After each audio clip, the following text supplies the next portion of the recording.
What's up, YouTube? I know it's been a while since y'all seen my face, but I had to take a break from YouTube for a lot of different reasons. But we're gonna get into that as this video unfolds.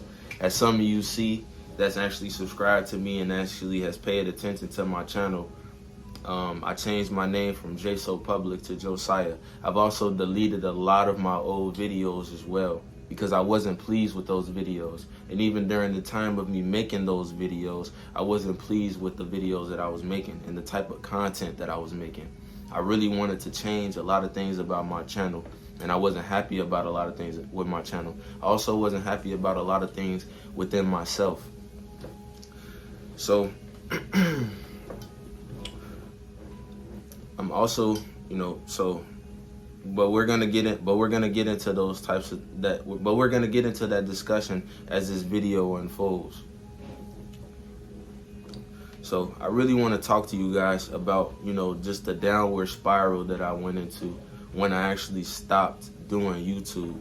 And while I was actually doing YouTube before, I always felt as if there was something else, something more that I needed to be doing.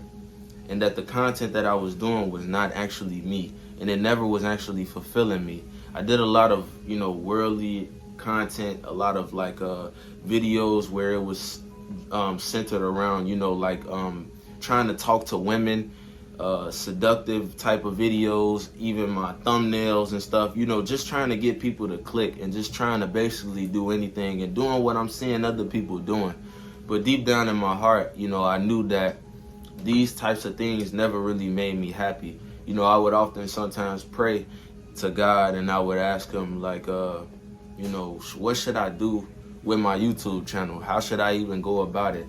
But then, 2 weeks later, I go and do a public interview and I'm, trying to talk to all these different girls about, kissing on me or just grabbing on me or doing anything like that. You know what I'm saying? So it never really fulfilled me. So that's another reason why I feel as though I did quit.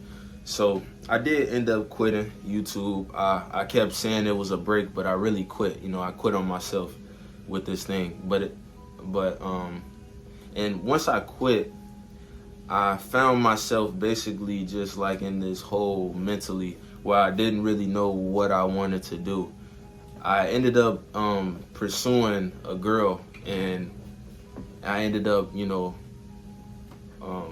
really pursuing her. I'm talking about heavy, I was, all for her, and I ended up getting into an altercation with my mom, and I left home, and the Bible actually says that a child left alone brings shame to his mom, and I definitely brought a lot of shame to my mom, and I brought a lot of shame to myself as well, and a lot of guilt, to myself. So as I was just, away from home, living away from home on my own now, I got to see how things really was. I got to see how life really was.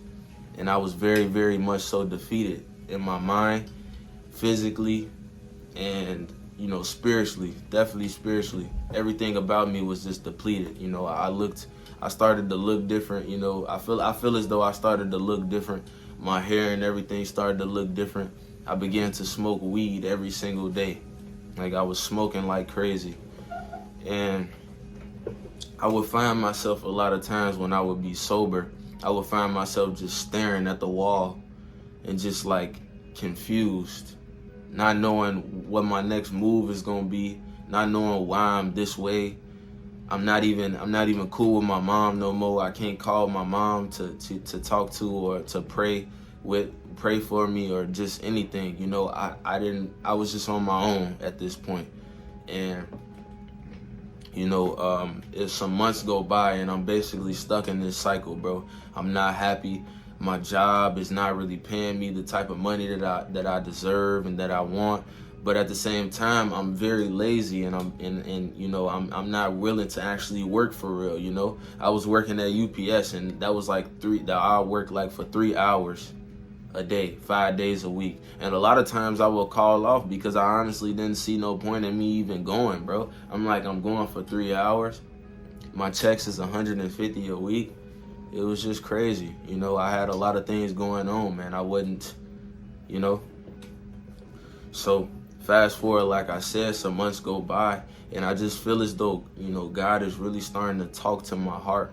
Like, he really starting to talk to me and tell me, like, you know, like, you need to go back home. Like, you really need to go back home. You need to stop what you're doing. You smoking every day. You know what I'm saying? You fornicating. You're depressed. It's a lot of things fighting you mentally. You know what I'm saying? And as God began to speak to my heart, you know, I didn't listen to it right away. I still stayed and did what I wanted to do. You know what I'm saying? But eventually, I did end up coming back home. And this is where the story actually gets to where I really wanted to go. You know what I'm saying? So I end up coming back home. And immediately when I come back home, my mom tells me, like, you know, you need to get some type of deliverance. You need deliverance because it's a lot of things that happened to you. It's a lot of things that you was doing that you opened yourself up to spiritually. And now you need help, you know, basically. So she tells me about this trip to Dallas where this prophetess will be basically doing a deliverance session at.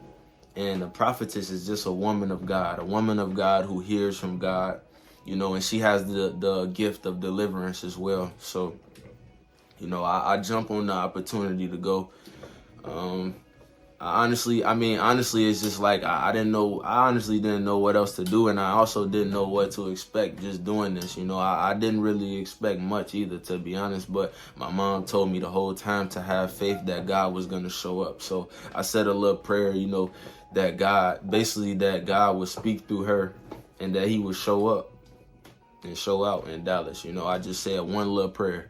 So fast forward, you know, we end up going to Dallas, and you know, we get there, and immediately, like, the atmosphere just felt different already. When I first got there, I was already nervous, just sitting down in the seat. I'm already nervous, you know, and I don't even know why I'm nervous. There's honestly no reason for you to be nervous. You know, it's no reason for you to be nervous when you're about to actually give your life to God and you're about to actually cross over to where you need to go. Like, you know what I'm saying? Like, man. But anyway, so I don't go up there first, you know, but what she does say, what the prophetess, what she does end up saying is that deliverance is a mindset shift. She told everybody, she said, if you actually want to be here and you actually want to get deliverance, what I need you to do is sit in that seat, and I need you to think on why you're here. What drove you to be here, basically, and what do you want out of this experience, right? So I immediately just started thinking about myself. Everybody just started thinking. Everybody's like, because it was probably like 20 people there or so, and everybody was just thinking, you know, with their eyes closed. She told everybody to close their eyes. So I closed my eyes, and I immediately started processing everything. I started thinking, like, you know, when I fornicate, what happens after I fornicate? Mentally, I always feel defeated, and I never feel whole. I leave feeling empty on the inside, and I always feel very, very convicted and condemned in my heart because I know these things are not what I'm supposed to be doing. And the devil would play on that basically by, you know, sending a lot of condemnation my way, because condemnation is not really of God. He convicts you, yeah, but the condemnation is like a torment. And I would always go through that a lot, you know what I'm saying? So I'm thinking, and then I'm also like, man, when I smoke weed, I don't really like how I act when I'm high. A lot of times when I'm high, I'll come up with this excuse like, oh, I did that because I was high. Or I would tell my friends like, man, was I tweaking yesterday? Like I was high, but was I tweaking? I feel as though I was tweaking. Everybody would always say, nah, you wasn't. But deep down, I knew I was. I would sometimes get upset for no reasons while high, or I would overthink a lot of things. And also, I just don't think it's a good excuse as a man or just as a woman for you to be saying, oh, I did this because I was high. That's actually you really telling yourself and telling others that you're actually being controlled by a substance. Really think about that. You know what I'm saying? Like when you take substances, they actually control you. Because we always use the excuse, oh, I did that because I was drunk. Oh, I did this because I was high. So it's pretty obvious what's going on. You're being controlled when you're under the influence, and you're not being controlled by yourself. So I started thinking all these things while I'm sitting there, and I started realizing, like, man, you know what, God? I think it is time that I just give myself to you. It's time that I, stop playing and just cross over like how I should. I actually end up going to the bathroom. I look in the mirror and I tell myself, I say, this right here, like, I'm serious now, God. Like, I'm serious. I'm going to actually change my life. I don't want to fornicate no more. It makes me feel empty. I don't want to smoke weed anymore. It makes me feel empty. I don't want to be depressed anymore. I'm tired of going through these bouts of depression. So, and I don't want to masturbate anymore as well. That was another thing I just left out. Masturbation was running my life, man. I fell into a hole too that last couple months before I ended up getting this deliverance of me masturbating a whole lot and watching pornography a whole lot. And that stuff really attacks your confidence, bro, for a lot of different reasons. So I told God, I said, I'm tired of doing these things. I'm tired of it. So as I admit this to myself, I go back into the room, and now it's my turn. It's my time. My time has come. So I go up to her. I'm actually super nervous coming up to her. I'm real nervous. And the first thing, I actually asked her, I said, what do I do? Should I just close my eyes? She said, yeah, just close your eyes. She was like, it's just you, me, and Jesus. And her voice was very, very calming. It was very calming. So, it calmed me down. It made my heart stop pounding as fast as it was. So I'm like, okay, cool. So I closed my eyes. And, the first thing that she says to me is, forgive your father. Forgive your father. And I just started weeping. I started weeping very, very bad. Mind you, this is a little side note. I haven't cried in so long before this day. I literally used to tell people that would cry in front of me, I would tell them I'm envious of you because you can cry and I literally can't let out none of my pain. I can't cry.